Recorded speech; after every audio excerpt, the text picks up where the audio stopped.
ko'rdamiz hozirgi shu O'zbekistonda ko'payayotgan juda ham xavfli kasallik qizamiq asorati bo'lgan sklerozlashgan palensefalit kasalligi haqida ozgina ma'lumot bersangiz. Xo'p.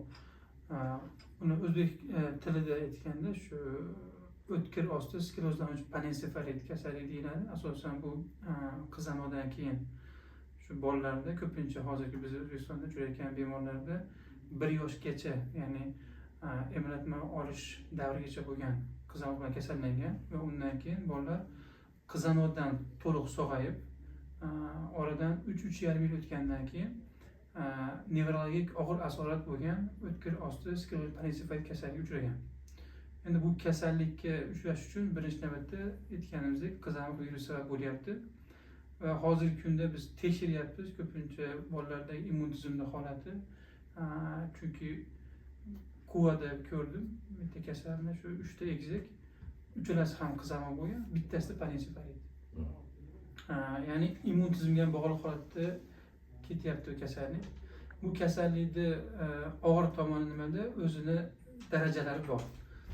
4 ta etapda o'tadi, 4 ta stage bor. Ya'ni birinchi darajasida bolada yurib turgan, ya'ni gapirib nutqi yaxshi bo'lgan bolada psixomotor buzilishlar paydo bo'ladi. Ya'ni bolada ba'zida gallyutsinatsiya, ba'zida xulq atvorning buzilishi, har xil ko'rinishda bo'ladi. Ko'zga narsa ko'rinishi, shunga o'xshash narsalar. Ikkinchi etapga o'tgandan keyin bolada talvasa xurujlari boshlanadi. Talvasa xurujlari ham biz kuzatilgan natijalarga ko'ra 2 xil holatda. Bolada bir bosh tushib ketib, shunaqa holat, buni atanishga deymiz, va ikkinchisi esa birdaniga qo'l oyoq uchib ketadi. Ya'ni miyaklanishga holat. Nutqida ham, bu paytda nutqida ham buzish bo'ladi. Va 3-etapga o'tganda bola shu talvasa holatida ham bola yurib turgan bo'ladi. 3-etapga o'tgandan keyin bolada, ya'ni piramidal buzilishlar deymiz, bolada ekstrapiramidal, piramidal buzilishlar, harakatdan qolish, ya'ni yotib qolish mumkin bola. 4-etapga o'tganda bolada yutinish buzilish va vegetativ buzilishlar, bola ozib ketishi, axlat chiqarishi, siyishni buzilishi, ya'ni bu holatlar juda keladi. Endi hozirgi kunda qilinayotgan taktikalar, diagnostikalar birmuncha dolzarb va murakkab. Murakkabligi nimada desa, boshida bolalarga to'g'ri tashxis qo'yish va ayrim analizlarni yetishmasligi, viloyat darajasida yo'qligi, aynan bizning markazda tashxis qo'yiladi.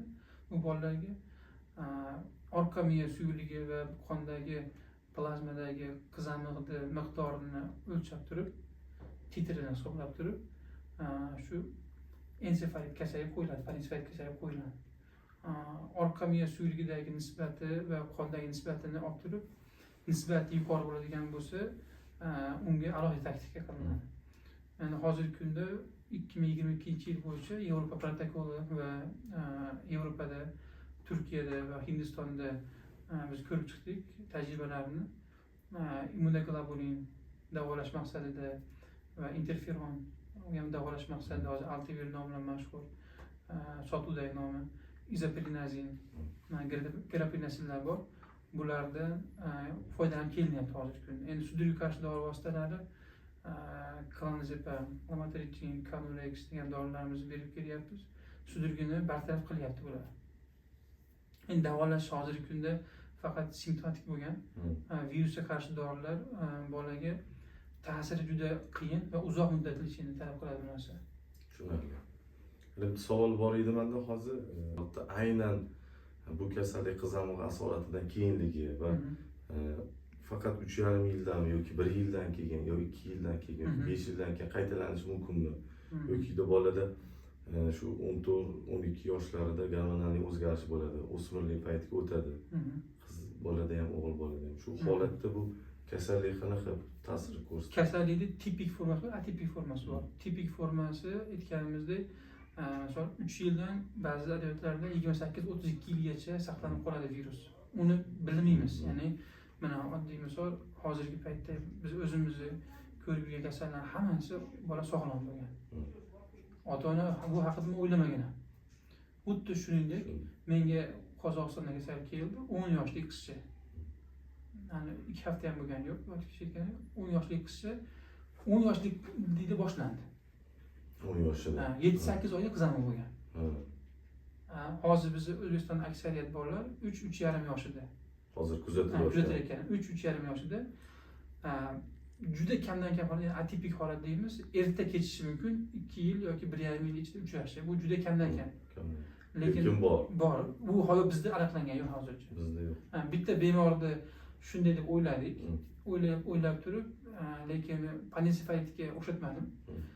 Ves analizi bor, umumiy gen topshiriladi. Topshirib turganimizda kecha javobi chiqdi. Bu bolada genetik kasallik bor. Epileptik ensefalopatiya shunaqa ko'rinishi bor ekan. Lekin qizamiq o'tkazgan chalg'itgan. Egidagi o'xshashlik, MRTdagi o'xshashlik, ya'ni suzugida o'xshashligi chalg'itadida gen tasdiqlab turibdi bu yoqda. Panensefalitda umuman gen chiqmasligi kerak. Ya'ni umuman epileptik ensefalopatiya olib keladigan gen chiqmasligi kerak. Ya'ni faqat virus ta'sirida bo'lishi kerak bu. Boshqa yana siz so'rayotgan narsalar Hindiston tajribalarida 15-16 yoshlilarda ham, hatto institut o'qiyotganlarda ham, institut o'qigan yoshida ham panensefalit chiqadi. Kuzatilgan. Demak, hozirgi kunda O'zbekistonda shu panensefalit kasalligiga uchrayotgan bolalarga tashxis qo'yish faqat shu Toshkent shahridagi shu siz ishlayotgan bolalar milliy markazida qo'yiladi. U tartibi boya aytganingizdek qanaqa bo'lyapti? Tartibi mana viloyatlarda bitta kasal chiqdi. U yerda viloyatlarda vrachlar bu yerga o'qib ketishdi. Agar panensefalit yoki boshqa turdagi ensefalitga shubha bo'ladigan bo'lsa, anamnezda qizamiq o'tkazgan bo'lsa va u yerdagi bemor viloyat ko'p tarmoqli deymiz, bolalar markazida vrach tomonidan yo'llanma tarzida bizga yuboriladi. Bizda diagnoz tasdiqlash uchun orqa miya suyuqligi va qondagi qizamiqni immunoglobulin G formasida tekshiramiz. To'g'ri, ba'zi paytlarda klinik 80% gacha tashxis qo'yish mumkin. Lekin 90-100% holatlarda orqa miyadagi analiz tasdiqlaydi.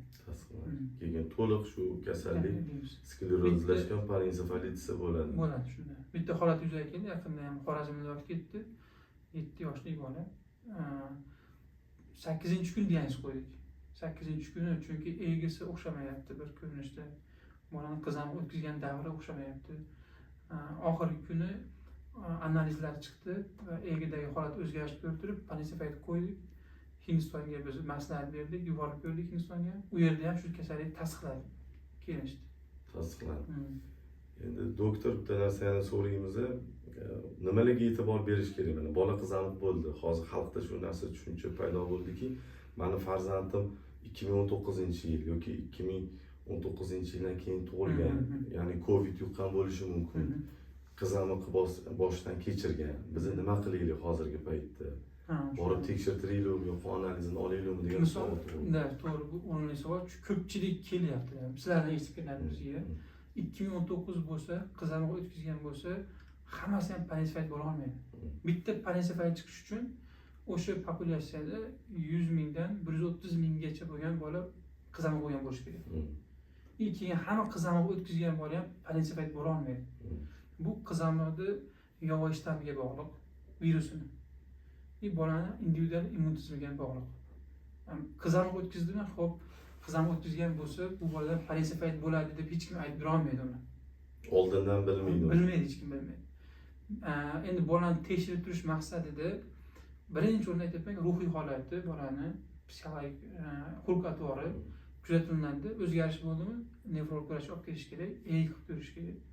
Egida tasdiqlanadi yoki egida qanaqadir o'zgarish chiqadigan bo'lsa, bu tezroq nazoratga olish kerak. Boshqa holatda undan bir bo'lmaydi bu narsa.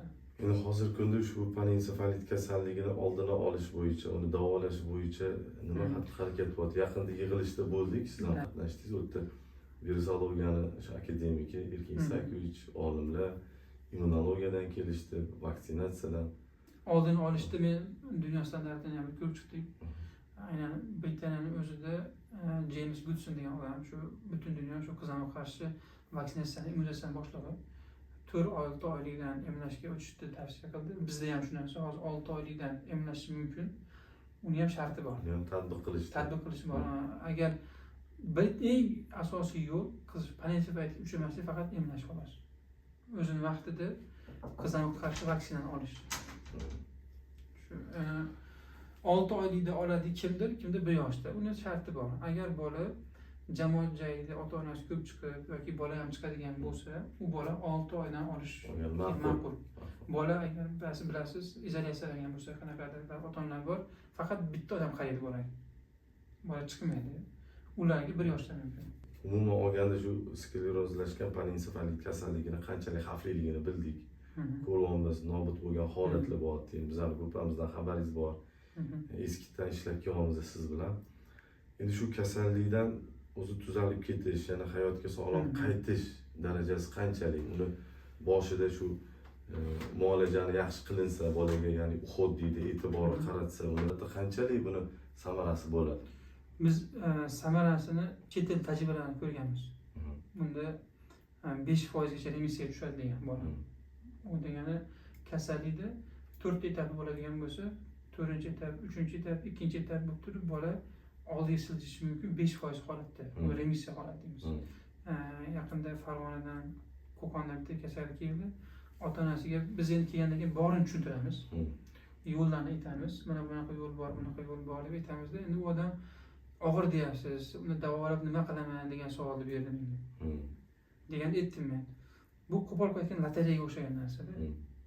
Xo'p, hozir dori qilmasangiz, bola holat og'irlashadi. Dori qiladigan bo'lsangiz, shu 5% ichiga kiradigan bo'lsa, afsuslanib qolmaysizmi, masalan, afsuslanib qolmaysizmi degan narsa. Endi dori qilmasdan qarab turish kerakmi degan savol beryapti-da. Yo'q, unday emas, bolani immun tizimiga, virusga qarshi, bolani sudrashga qarshi dorilar ketaveradi. Shuni asnosida biz masalan ribavirin degan dorini bilasiz, altivir degan dori va aktagan degan dori uchalasini standart bo'yicha ishlab ko'rishgan, Yevropada ham, chetda ishlab ko'rishgan. Bolalarda uzoyish, ya'ni hayot sifati yaxshilanishi kuzatilgan. Ayrim bolalarda 5% deb, masalan 100 ta kasal bo'lgan bo'lsa, 5 tasida hayot sifati yaxshilangan va letal holat bo'lmagan. Bolada ya'ni vafot etish bo'lmagan. Endi 95% holatlarda bolada og'irlashish holati yuzaga keladi. Endi menimcha, men o'zimni fikrim va tajribada bu narsa kuzatilyaptiki, haligi 95% dagi og'irlashib qolishi yoki bolalarning nobud bo'lishi o'sha kasallik vaqtida diagnoz qo'ya olmaganligi, bu to'g'risida yetarlicha shifokorlar yo'qligi, keyin albatta bu kasallik mablag'ga borib taqaladi. Juda ham katta mablag' ketadi. Hozirgi ota-onadan berayotganidan savolam menimcha shu narsa kelib chiqsa kerak. Ya'ni doimiy shifokor nazoratida bo'lish, doimiy dori-darmonlar, doimiy bolaga e'tibor qaratish, bir kishi band bo'ladi. Shu to'g'risida ham gapirib o'tsangiz. Xo'p, dori-darmon keladigan bo'lsak, bularda eng qimmat dorisi o'zi immunoglobulin, aktagan degan dori. U ham u dorini ham biz vrach tavsiyasi bilan bolada limfosital panel immunogrammasini tekshirib keyin qilinadi. Ba'zi holatlarni ko'ryapmiz, xatoliklar ham bo'lyapti. Analiz topshirmasdan o'zi xohlaganicha har oydan olib oladi ba'zida. U dori ba'zida reaksiya berib og'irlashtirib qo'yishi ham mumkin. Doim kelsalar o'lchatamiz, immunoglobulin AMG'sini tekshiramiz. Keyingi dorilari altivir yoki ribavirinlarni virusologlar uzoq muddat olmaydi. Bizga virusni yo'q qilgani katta dozada kerak. Hattoki toksik doza deymiz uni. Ribavirinni tomirdan yuborish kerak. Bola qayd qilib, holat og'irlashgungacha deymiz. Virus bilan kurash shu darajada bo'ladi. Altivir qilgandan keyin isitmasi yuqori bo'ladi. Bola 40 gradusdan oshib ketishi mumkin. Ba'zilar bizda ko'magan tushib qolgan. Ya'ni virus bilan kurash qiyin. Buni yengib olish qiyin. Virus bilan miya to'qimasi shunday birlashib ketgan. Buni ajratish uchun xuddi svarkaga o'xshab turib, orasini zigzag o'xshab kesib chiqish kerak. Unaqangi iloji yo'q hozir. Endi moddaga taqalashi bu dorini uzoq muddat olishi va qimmatligi. Bitta odam siz aytganingizdek doimiy shu bola bilan o'zingiz boshingizdan kechiryapsiz, doimiy birga yonib turish kerak. Ikkita odam bu odamga bolaga bog'lanish kerak. Bitta odam qaraydi, bitta odam uni ko'tarib olib yuradi. Men bitta kasalni yubordim Hindistonga, o'sha yangi aniqlandi, boshida aniqlangan u kasalni, MRTlar toza, hech qanday MRTda muammo yo'q. Bola ham yurib kelgan holatda. Men ota-onasi tavsiya bersam, ota-onasi qandaydir ishonchalamagandek, haligi bolam miyasini ochtiraman, operatsiya qildiraman degan narsa bo'ldi. Likr orqali mana shu dorilarni yuborib ko'raylik, effekt bo'lib qolar degan men yuborgandim. Bola operatsiya olishmadi u yerda, Hindistonda. Turkiyada ham bo'ldi bu narsa. Mana hozir bizning bemorlar, o'zimiz shaxsan kuzatayotgan bemorlarim ko'pi Turkiyada, Hindistonda, Moskvada. Hmm. Uchala joyga borishadi. Uchala joydan bir xil taktika. Interferon shu virus rashtorlar standart bo'yicha berishadi. Qo'shimcha endi bazlar yoki qanaqadir vitamin terapiyalar, yog'lar, Hindiston qo'shib beradi. Keta dieta albatta. Men keta dietani bitta kasalimga, Samarqand kasalimga Amerikadan olib keltirganmiz. Parashutdan olib keltirganmiz. Chunki sudurgisi to'xtamagan, transplantatsiya ham to'xtamagan. Keta dietani tavsiya qilganmiz. Bolalarga miyasiga yog' kerak.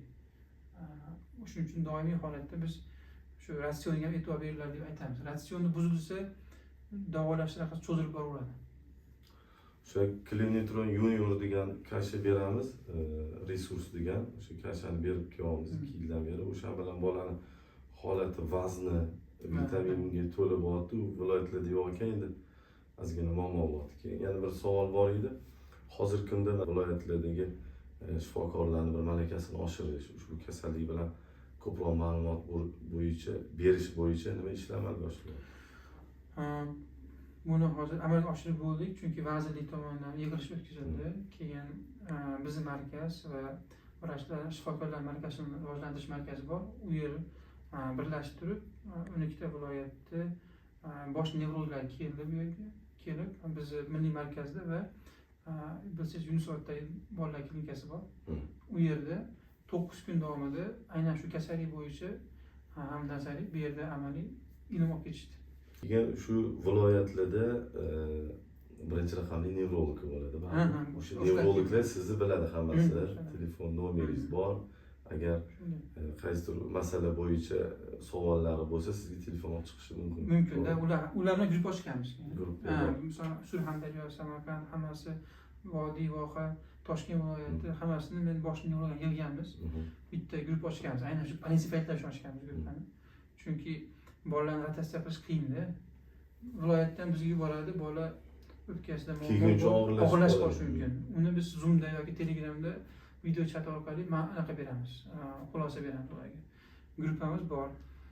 Mana yangi kasal hozir ham bo'limda 2 ta kasal. Birinchi payt yangi bola yurib turibdi hozir. Hozir yurib turibdi. Bugun oldik orqa miyasiga olib turib, virusologiya institutiga yubordik. U yerda endi virusologlar tekshirib beradi uni. Undan keyin biz lecheniyaga boshlaymiz. Hozir ham bolalar binolar kelib turibdi shunaqa kasallar bilan. Inshaalloh hech kim farzand kasal bo'lmasa. Inshaalloh buni shifosi topilsa, bizning uchun biz o'zimiz xursand bo'lamiz. Chunki ertaga kelgan ishimiz shu. Ota-onalarga murojaatimiz shu bolalarni iloji boricha vaksinatsiyadan qochmaslik, emlashga olib borish va eng katta muammo bo'lgan narsa bu bolada boshqa, ya'ni anaqani buzib qo'yish. Kimdir chetdan keladida, bolani erkalaydi, 8-9 oylik bolani o'padi, u bolani erkalab, unaqa qilganda virus u tashuvchan, havo tomchi orqali yuqadi. Uni siz bilmaysiz. Chetdan borib keldingiz, misol uchun qo'shni davlatga chiqib keldingiz, Qirg'izistonga, Tojikistonga, Rossiyaga bordingiz, Turkiyaga bordingizda, to'g'ri kelib siz hali immun anaqasi kuchli bo'lmagan bolani siz olib qo'lingizga olib o'pyapsiz. Uni erkalatyapsiz. U bolalarda yuki bo'ldi endi. Hozir kechagi yig'ilishda bor edingiz, u yerda o'sha virus bo'yicha olimlar aytishdi, ya'ni bu bola ya'ni panencefalitga uchrayotgan bolalar qizamiq virusi bilan, Covid virusi bilan mutatsiyasi bor buni.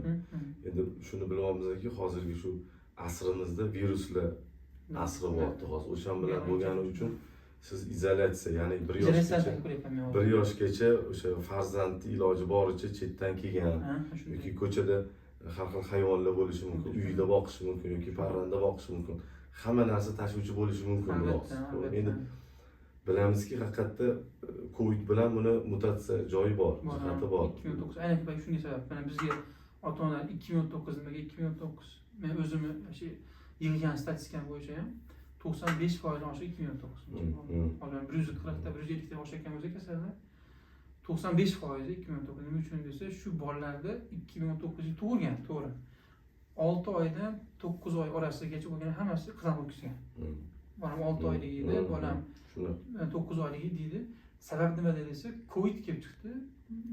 Viruslarda shu mix va aralashishi bolada immun tizimini battar tushirib yubordi. O'shuni hisobiga ham. Chunki 2020 kelmayapti. Misol tasavvur qiling. 2020 hozir 4 ga kiryapti-da. Kelmayapti. Lekin 2021 bor, 22 Bu bor. bitta ikkita xolos. Bu 2019chalik kuchli emas Ha, demoqchiman. ha. 2019 u 95% borlar u.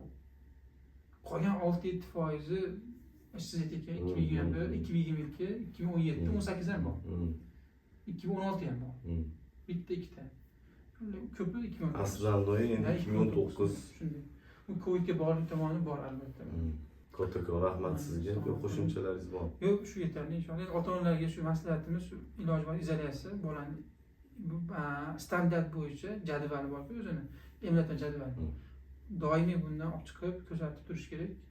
Ya'ni qo'shimcha ota-onalarga tavsiya bolalarga immun tizimini yaxshilaydigan batlarni misol uchun iloji boricha vitamin anaqalarni pediatrlar maslahatlashib, nevrologlar berib turish kerak. Umuman olganda o'sha yosh bolalarni balovatga yetgungacha immun tizimini yuqori ko'tarish, ya'ni yarim tayyor bo'lmagan mahsulotlardan chetroq ushlash, tabiiy narsalarga o'tish. Shipovnik deydi, turshak deydi, til o'zimizni mana qo'y go'shti deydi. Bu narsalarga qaytish kerak. Gajay chaqchuqlaganda shuni sharoitni yaratish kerak. Kattakon rahmat. Mayli, salomat bo'ling.